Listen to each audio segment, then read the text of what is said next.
What's up, guys? Welcome to Crystal Alchemy. My name's Joe, and I'll be your host. On this podcast, we talk about a wide range of subjects from spirituality and religion, a little bit of politics, a little bit of culture, and small business and entrepreneurship. I hope that when you leave this podcast, you've learned something new or are inspired for your own projects and your own undertaking in your life, whatever that is. I hope that these lessons can span across a wide range of subjects and interest people who might just want a little bit of guidance or help in their daily lives. So, we're going to be talking about a few things today. I'm going to go into some recent business developments, where this podcast is heading. We're going to talk a little about protecting your space and your aura. I'm going to throw you guys some crystal names and some crystal properties so you can further your crystal knowledge, and we're just going to talk about life. The first thing is I've been expanding business to where we're kind of going door to door to smoke shops and different businesses to sell sage and crystals and stuff. And yesterday was our first day of doing that. We went all up and down the highway and found about 8 shops. We went into all 8 of them, and me and my buddy Josh, he's helping me with sales. And so we went and we did that, and I learned a lot in one day, something that we're going to be doing a lot of in the near future.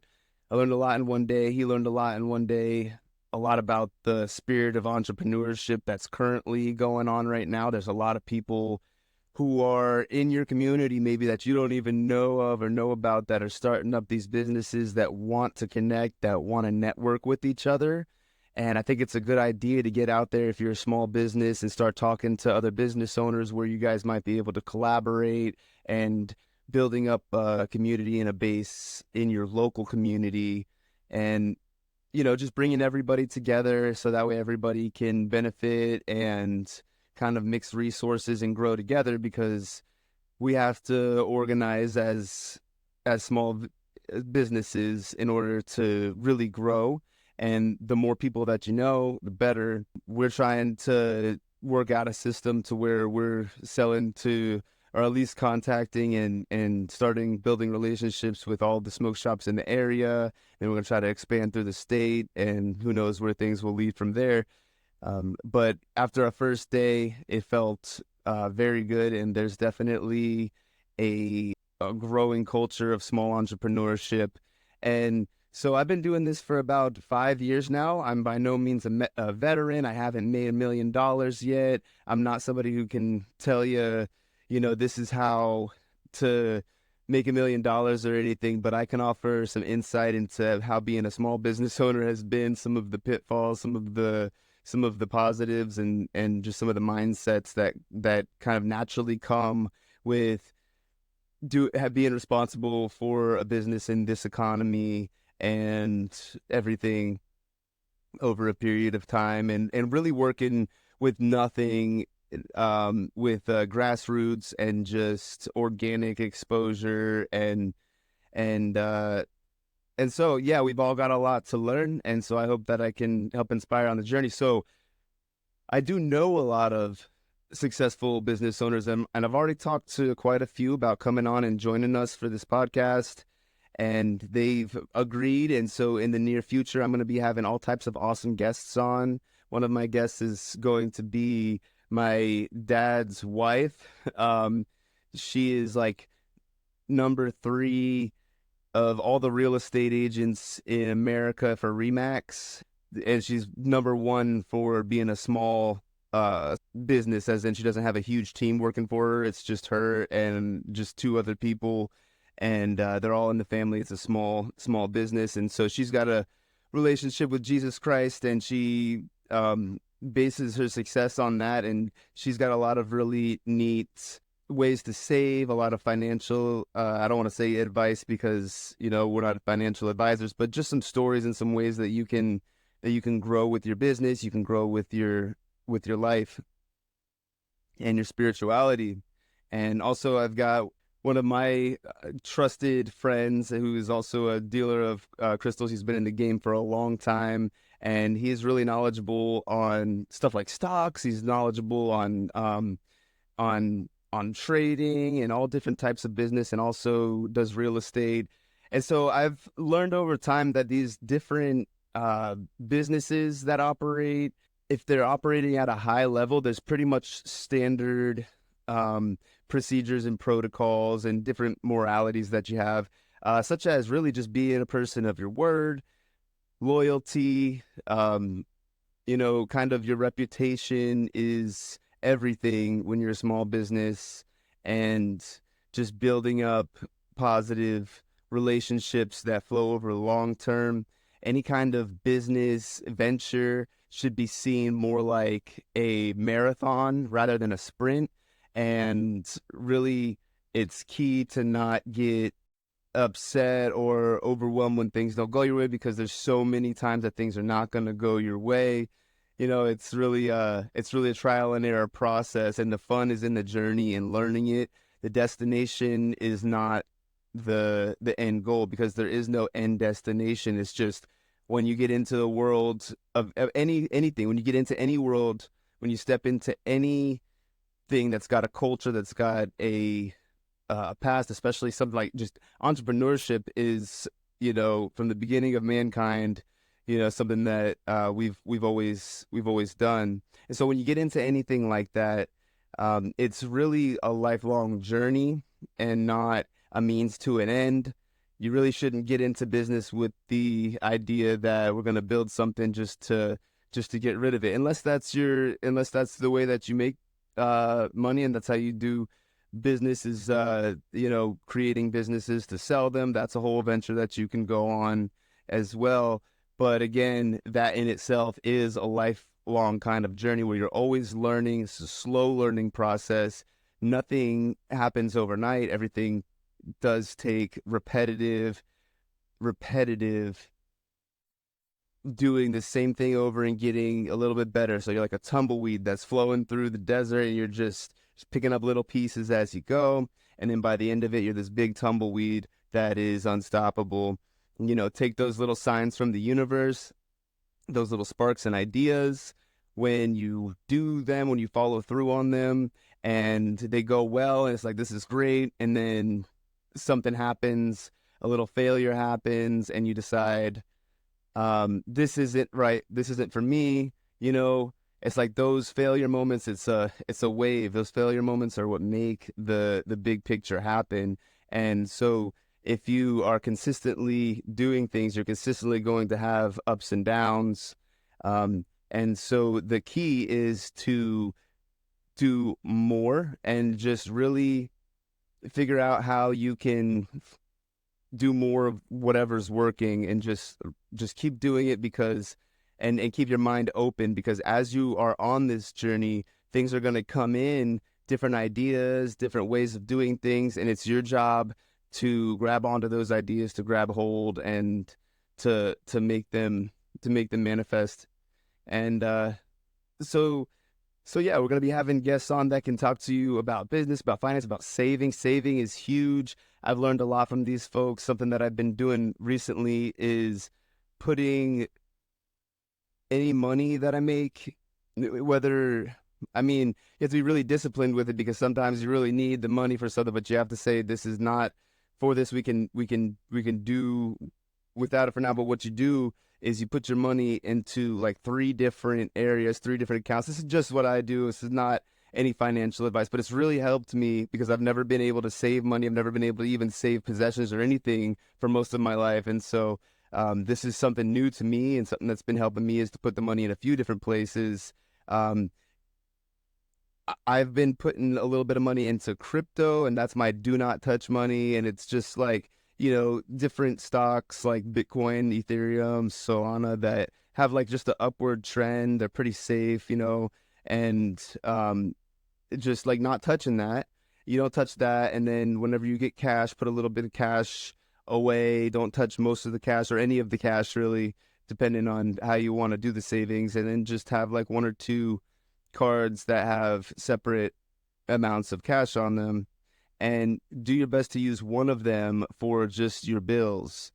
So that's something that I've been doing that's kind of helped me to save money to keep up with bills and also with the business and everything. Um, and so another thing that I want to talk about is kind of making space for growth. I like to look at it in the like seasons, or like how nature grows. Um, so picture yourself looking out at this field that you've just kind of come across, and there's all this treasure in this field, right? The only problem is this field is so overgrown with weeds and with dead branches and stuff, and it's your job to clear out all that mess so you can get to the treasure. And the thing is, while you're clearing out that mess, it's fulfilling. It's the work is the purpose. Once you receive the treasure, you kind of realize that.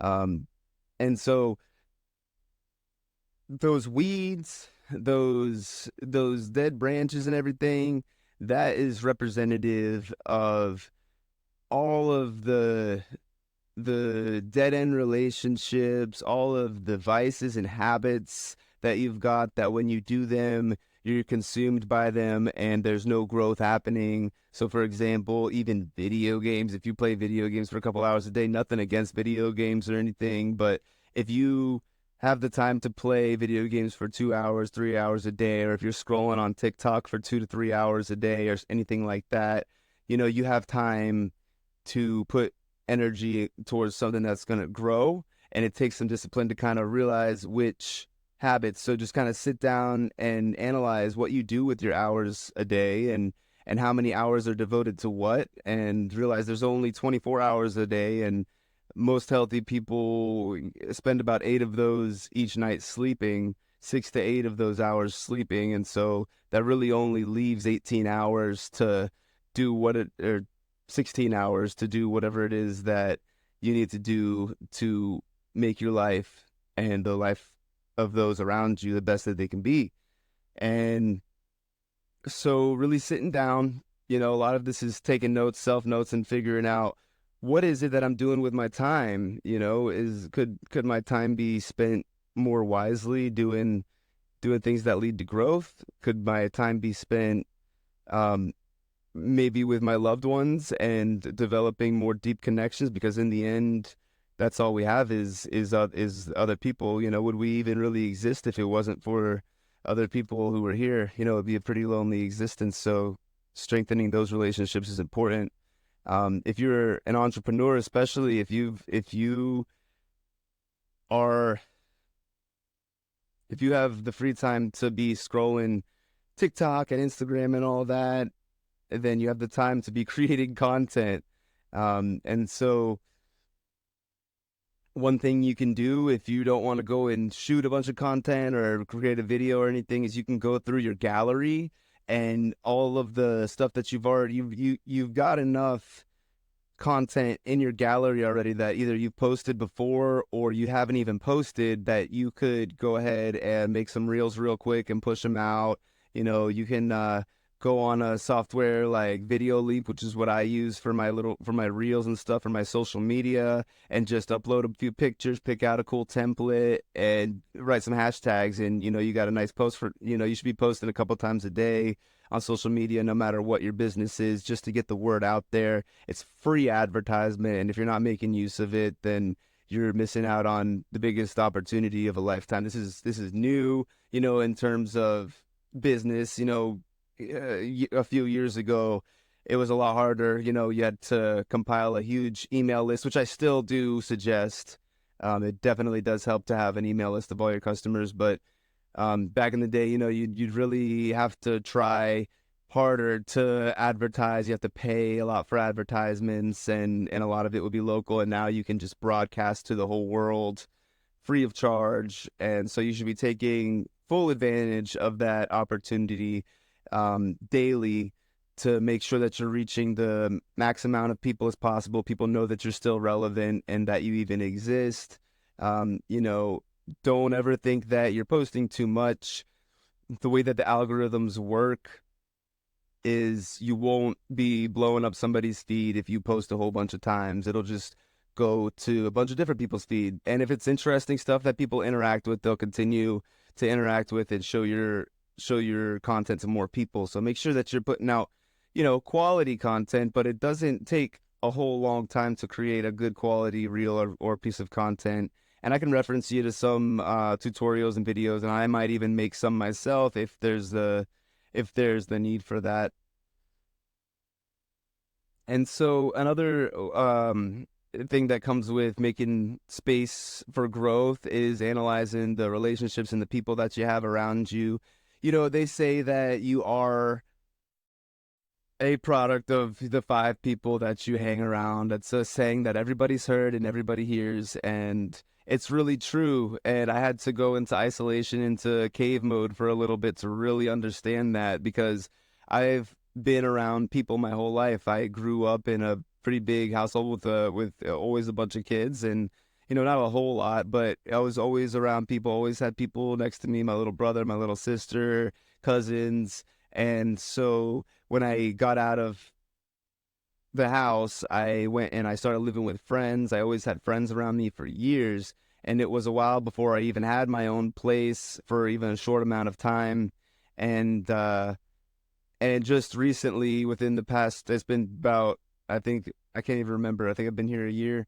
Um, but I've been about an hour away from everybody, and so I rarely see my friends. I'm seeing them more often now that, we've kind of worked out a little thing. But I've really learned who was there the whole time, who was just there because it was convenient, who was there to kind of share in negative uh vibrations, and not even knowing it, and just, if it's good to keep your friends around, it's good to have love for your friends and stuff, but spending actual quality time um with your friends should be leading to positive growth for both of you guys, sitting there and, just doing nothing. And now a lot of days everybody's on the phones and stuff. If your time with somebody, because once you're, hanging out with somebody, it's almost like you guys are, you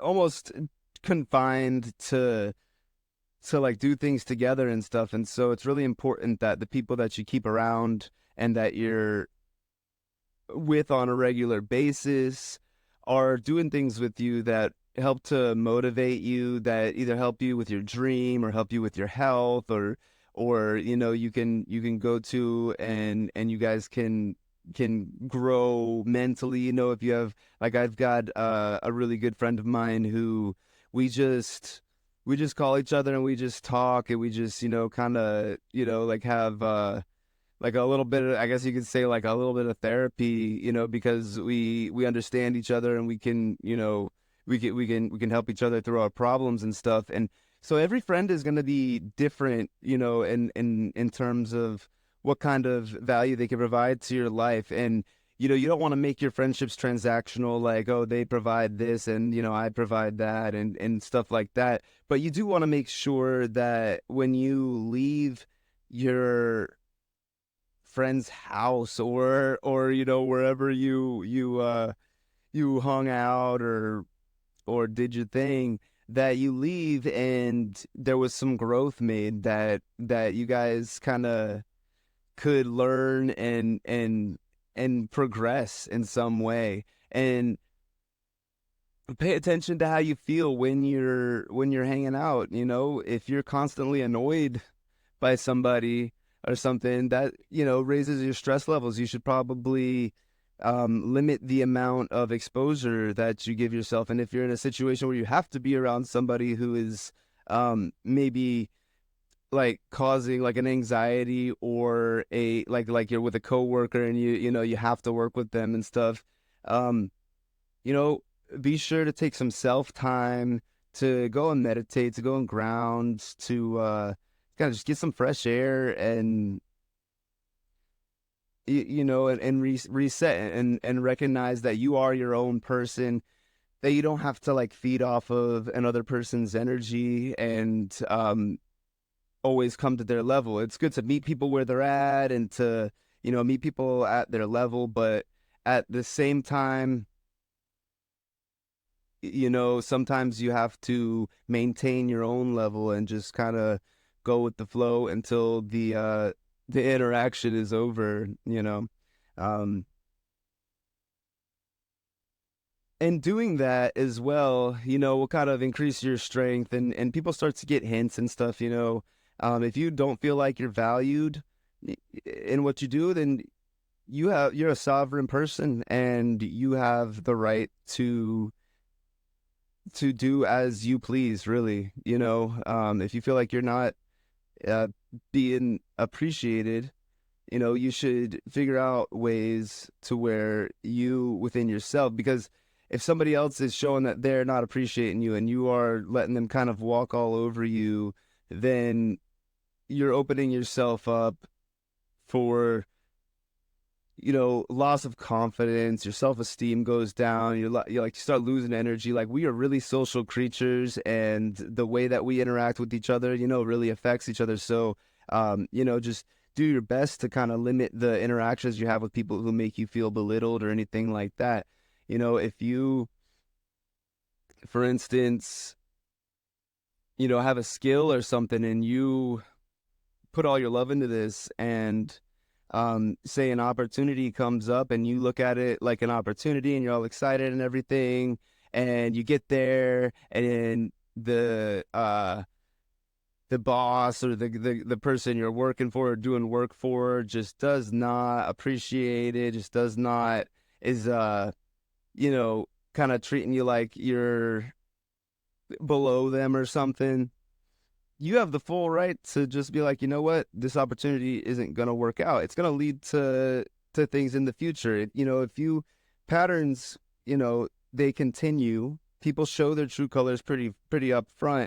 You could think to yourself, okay, I'll get past that. Like, this little thing, they're rude to everybody else, but maybe because I've got this, they won't be rude to me. They talk about other people behind their back, but they swear they wouldn't talk to you behind your back. Those kind of things. People have a lot of work to do a lot with themselves, and sometimes people are in positions of power and they don't understand the implications of that, and how the way that they treat others because they're in positions of power really affects everybody around them. A lot of people are unaware of that. But if you're aware of that, you can, kind of put up that protection and avoid, future confrontations and future problems by just nipping it in the bud. If that opportunity arose, there will be more opportunities. You just have to be patient. You have to pick and choose your battles, as they say. And, if you're onto something, if you have this fire in your heart and this goal, no other human is going to stop you from reaching that. It's only you. So get rid of these preconceived notions that, oh, this person, because they have this influence, can help bring me to the top. This person that, knows all these people can make me famous or make me a bunch of money. And, and it doesn't matter um, that they're treating everybody else around them like doo-doo. And, because you'll get caught up in that. Those types of people are really only in it for themselves, and that's not what any of this is about. That's not what being an entrepreneur is about. That is not what being, if you're in a position of influence or anything like that, it's your duty to make sure that those working with and around you are secure and happy, so that way growth can happen. And so if you're around working with or for, someone who is like that, just be aware that, things might be good now, but if they're treating everybody else like that, then chances are they're going to treat you like that. And even if not, you're guilty by association now, because if you're somebody's right-hand man, even though you're a good person and they're, talking trash on everybody else, they're gonna look at you like, well, you kind of just sat there, and so just to best not be associated with those negative things. And another thing is, you know, um, just when you're when you're around people that you're maybe, working on projects with or doing things with, um, pay attention to like those thoughts that you have, and if there's anything that's kind of like nagging at you, kind of try to bring them up and get through those as when they happen versus letting them kind of grow and stuff, because a lot of people like to put things off, and then again all these weeds grow, and then there's a lot more that's kind of, it gets overwhelming, so you really just you got to kind of clear the space as it becomes, as something pops up. You got to figure out, is this the way that I want to go or not, and really analyze, more than just what am I going to get from this, and really look into how it's going to affect you and your energy. Sometimes things are dressed up to look really nice, and when you really experience them, they're not as nice as they were maybe advertised. And so the next thing, which is like, this is it's pretty difficult, but um, it's something that I've started doing a while ago, and it's hard because it's drawing a fine line. You might feel like you'll be seen as a narcissist, or as you don't care about anybody else or anything like that, or something like that. But sometimes you just really just gotta let people go. If they're not serving your life purpose, and they're kind of like blocking your success, or something, or you find that you're wasting your time or doing activities that could hurt you in the long run or are hurting you, it's something to think about. But um just kind of stop in contact and seeing who reaches out to you, or who you feel pulled to really reach out to. So if you kind of just don't give everybody all your time, you're not at everybody's mercy. You just, you got to protect space.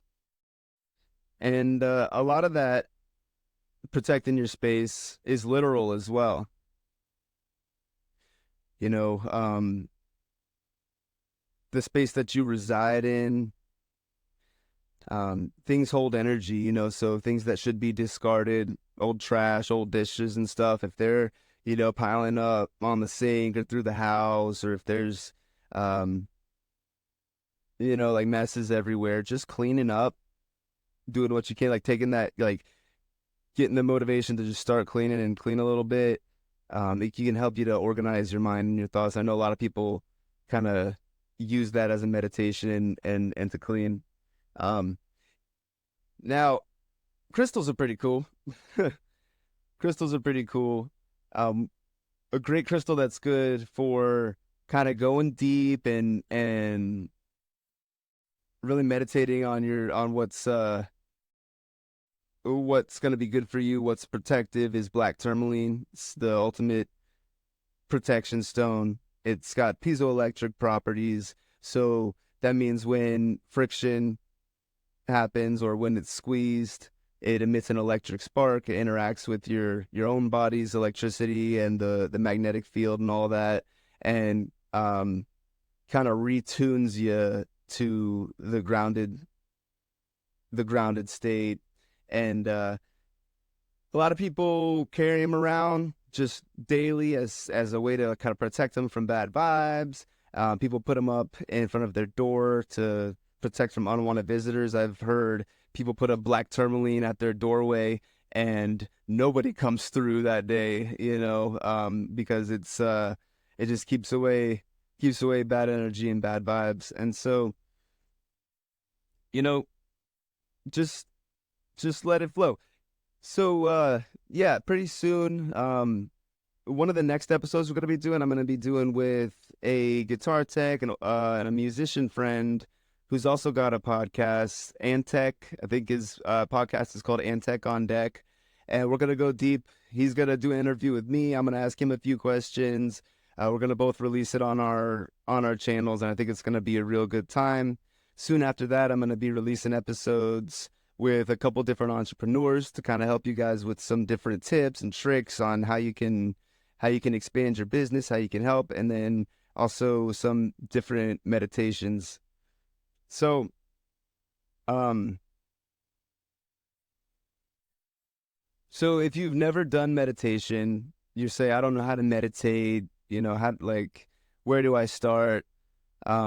A good place to start is with your breath. If you've never done breath work, you can look into different breath work techniques. I might do an episode or two on some different breath work techniques, so that way my following and those of you guys who watch my videos can see how it's done if you've never seen or done it before. But one way to meditate is with the breath, and really it's quite simple. You just focus only on your breath, and you tell yourself before you go in meditation, you find a quiet spot, you can close your eyes or you can look around, doesn't really matter, but you try to still your mind, quiet your mind, and when you're ready, you know, try to not think any thoughts at all. It's literally impossible, but um, go as long as you can without thinking any thoughts, and kind of pay attention to which thoughts come through first, and use that as a basis to understand what's going on in your subconscious, what is influencing you the most, because the most important things, the top priorities in your subconscious will kind of bubble to the top, and you'll be able to kind of analyze your thoughts a little bit better and what's most important to you. Another thing is the gratefulness journal. If you haven't ever journaled before, it's something that I started probably 6 months ago, and it has brought so much insight into what my actual desires are, what I'm truly grateful for, and what matters the most to me. And so sometimes I'll flip through that, through the gratefulness journal, and look at what I've been grateful for over the past 6 months, and realize that those things are the things that I've put the most work into, that I've tried to prioritize the most. Because as you do that gratefulness journey, especially if you do it when you first wake up in the morning, you can prime your day, and really prime your day with the energy of those few things that are the most precious and dear to you, and work your activities around those things. So that way you're creating more things to be grateful for, so that you're creating more experiences and more love to go around. So the gratefulness journal is a great tool. I definitely recommend it. And just writing down affirmations: I am, I feel, I act, I do, I love, I speak, I see, I understand. So, you do your mantras like, I am love, I feel loved, I do things that are loving. I love that I am able to love, and I speak lovingly. I see things that I love, and I understand love. I understand my love for these things. I understand what I have to do, to create more of this. And, so hopefully that helps. I appreciate you guys for checking out the episode today, and I look forward to speaking to you again in the near future. I hope that you got something from this podcast, if only just a little bit of inspiration and insight, and I'd love to hear back from you. And if you'd like to be a part of this podcast, you can always shoot me a message, and we can do a split screen, and we can set up an interview or something if you feel like you have something that other people can benefit from in terms of knowledge or spirituality. Until next time, have a great one.